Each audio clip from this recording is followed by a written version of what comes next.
2, 1, bam. Hey, what's going on? This is Random Encounters. I'm Mega Rand, and my guest to my right is Austin Creed. What's going on, sir?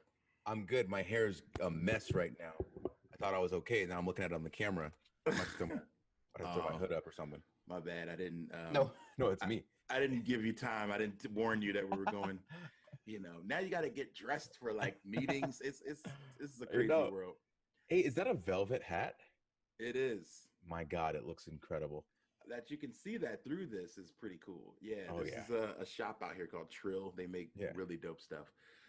Shout out to them. They gave me this hat. I was in the middle of like the thing I do at my shows where I'm rapping, freestyling. Yeah. And one of the guys from the shop was there. And as I'm freestyling, he goes into his bag, takes out the hat and like puts it on my head. And I'm rapping like, oh, I'm going to keep this, blah, blah, blah. And then after the show, I was like, here's the hat back. He's like, no, man, like that was literally for you. And I'm like, oh, good, because it's kind of sweaty. So yeah, you're not going to want this back. Yeah, I can spot some velvet now. I like some velvet. All right. Shout out to Trill for that. All right. So the question that I get asked from many people, how did we meet? Can you give this story? So I am the kind of person, if you don't know who I am WWE Superstar Xavier Woods, aka Austin Creed, aka host of the greatest YouTube channel of all time, Up, Down, Down. Go subscribe if you've yet to subscribe already, aka check me out on twitch.tv/Austin Creed, aka check out the New Day podcast every Monday. That's called having a lot of irons in the fire. I'm also making a video game, and I'm also almost done writing my horror movie. Let's go. So we met. You answered like every question. All right, we're done. So when I was in FCW, it was pre-NXT is what it was called.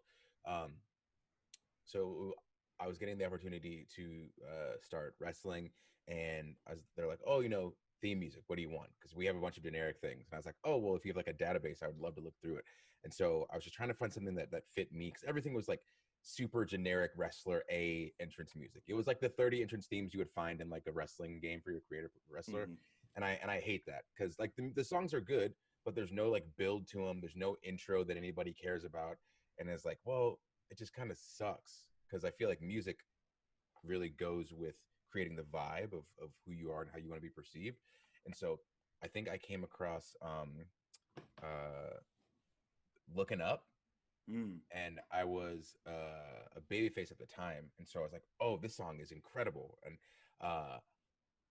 I was trying to get them to let me turn heel, but I was like, oh, well, if I turn heel, I can't use Looking Up. So that's when I heard The Day the Robots Took Over, and that's still to me like one of my favorite songs I've ever heard. The song is absolutely incredible. And so so I was using your music because it was in the database that they had. Or sorry, no, I think The Day the Robots Took Over wasn't in there, and that's when I emailed you. And so to ask for permission to use the music, and then we kind of started talking. And I'm the kind of person like, okay, so you clearly are into things that I'm into, so I want to be friends and like learn like what it is exactly that you do. And so it just bloomed from there. And then fast forward a few years, and I brought you to Mania with my family to be a guest at the show, at the after party, all that. Yes. Oh man, I tell that story a lot. That was the one time where you caught me slipping. Not slipping, but I was a little starstruck, smitten, I guess you could say. It's one thing to see guys like in the ring, but then like to see them chilling, talking, drinking, having conversations, and this close to you is like a kind of a trip. Okay, so you are currently at home nursing an injury. Tell the people about what happened, what was supposed to happen, and how recovery's gone.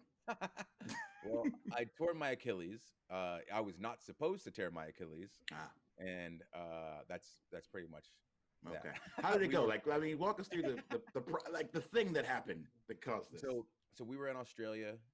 We just touched down in Sydney, Australia. So excited! I love Australia. Sydney especially is a great place. My God, I just want to go back. Traveling. I know. God, I miss it. Talking about going to Australia, I just want to go like to another state. Right. Yeah, I'm trying to go to the street. I just want to go down the street. Yeah. So we flew to Sydney, we landed, chilled for a bit, and then we had a show that night. And I did something that I've done a million times, just like a belly to back suplex, but a reversal of it. So I do a backflip over the guy and land on my feet. And when I did it, I landed and I just like felt like somebody kicked me in the back of the foot, Mm. and it was like, oh, that's weird. And I fell down, and then I went to get back up, and I couldn't push off my toe. And in my brain, I was like, the only thing that this could possibly be is a torn Achilles. But at the same time, there's no way that I just in real life, like IRL, tore my Achilles. That couldn't happen to me. And then I got in the back, and they did like this calf squeeze test, and they're like, yeah, that's probably a torn Achilles. And it's like, that's a long time. That's a long time to hang out at the house. Mm. So it was I hid for a while. I showered. We cut my boot off of my foot because I couldn't pull it off. It was like it was so painful trying to pull it.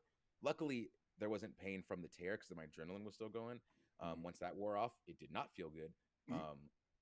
But you know, wrapped it up, sat and watched the rest of the show, then went and sat on the bus on the way back to the hotel and just cried in the front row with my hood over my head. And everybody knows, so like it's like you know how when like varsity football players go out to play, they like touch the mascot as they're going out. Yeah. It was like everybody was hitting a hand on my shoulder as they passed me. Oh man, that's gotta suck. You're Like, yeah. So see you next year, guys. Oh man. So I flew home. I was home for a day. Then I went and had surgery the next day. And then that next weekend, I went to a con in New Orleans. That's right, you did. Because it was like, as upset as I was about, like, I couldn't wrestle, and I still can't right now.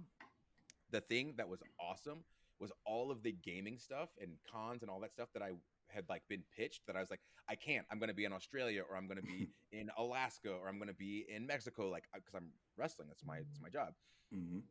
I just called all those people back or emailed them, and my schedule filled up for like the next 4 months, like damn near instantly. And so that made me feel good because it means I'm making the right steps towards being full time in the gaming scene after I'm done wrestling.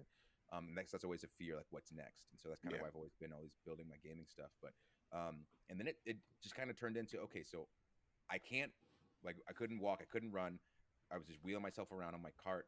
But the fact that I could still host and travel and be in tournaments, and that people like wanted me to come and do that, it very much took a lot of the pain away of feeling like I'm of no use right now. Mm-hmm. Like I have no other skills. And that's a scary thing to think at times. So surely you have other skills. I mean, but skills where you could, you know, support yourself. That skills that people family. Think are worth something. I guess. I can make a mean lasagna, but I don't know. Oh, like, I'm not gonna open up a restaurant just on one dish. You know what I mean? Just call it Silent G. Move in silence. Yes. Yes. A few rap fans will get that. But okay, Silent G. I like it. Yeah. It's just all lasagna all day. Yep. I'd go to that restaurant, to be honest. I would. Just to see. Yeah, I'm a lasagna guy, but maybe not every day. We got to talk about gaming, of course. So what are you like really into right now? Like every time I see you, you're streaming something different usually, but what's the thing that's like, yeah, this is my jam right now? Mafia 3. Going back through it. Oh, wait, so Mafia 3 was the one with like the black dude and he's like in like the, oh God, it's so satisfying for several reasons. You know, and just right now I just need that. It's a good time to play some Mafia 3. I was gonna so I'm trying to finish Last of Us 2 on stream. Started playing Dead by Daylight with my dudes. We'd been digging into Valorant pretty heavy. So we're doing a lot of stuff. But yeah, Mafia 3 I don't play on stream. It's a little extra. And there's many times throughout the game where like I catch myself in my feels about stuff and I'm getting like too intense. Yeah. That game's intense. It's like I said, it's very satisfying, but it is intense. Yeah. I can see that. I'm like that too. I was just want to wonder, like, as a streamer, like I would say for the most part, like you're kind of like full-time streaming these days. I'd say you're pretty consistent. So like, do you find yourself playing games that like saving the games that you really want to savor for your own time and not stream time. So I see that. I'm doing that right now with Ghost of Tsushima. Mm. I'm really loving Good? it. It's great, man. Whew, Yeah. it's awesome. I heard it's just like Red Dead with samurais. Yeah, pretty much. And Yeah. like that's more interesting to me than cowboys. So Yeah. yeah. Yeah.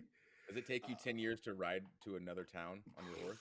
Well, there's a little bit of that. Ah, I need some fast travel. Like yeah. there's a couple of places they let you fast travel, but like they'll be like, this one is 5 kilometers away. And I'm like, come on. And then Yeah. it's like I gotta just ride. And that sucks. Like that part gets annoying. Yeah, I can't do that. You can't send me on a fetch quest where it takes me longer to travel than it does to do the mission. Yeah, that part's a little annoying. I'm Everything else. hoping they're gonna start unlocking more like fast travel because like there's been a couple places they've let me fast travel to, but never like the next mission. So it's weird. No, I don't know. But it's cool, man. I love it. Like, it's weird. They're very big on like the honor of the samurai. Mhm. So like you can't like stab people in the back. However, they give you these really dope assassination animations and moves, but they're frowned upon by the samurai code. Oh, And I'm like, come on, forget the code. Like, I'm about to jump out of this tree, stab dude through the top of the head because it looks Yeah. dope. And Yeah. And then like you flash back to like your dad saying like, this is not the way. I'm like, man, get out of here. Dad, you better get out of here. Like, yo, they're gonna get me if I don't get them. Like, Yeah. what are you talking about? And I imagine you're not just fighting one person at a time. No, it's just Exactly. waves of them. And it's like, dude, I need to sneak one of them to get them out the way. Like, come on. Exactly. So I bet there's gonna be, I haven't beat it, but I'm sure there's gonna be some deduction or a bad ending or something like that. I'm gonna get to the very end and your ancestors are disappointed. You've been banished from the samurai community. Nah. I don't know. I'll say, bring them on. I'll fight them too. Right. Let's It's go. like, oh, you go turn around and so I can just give you one.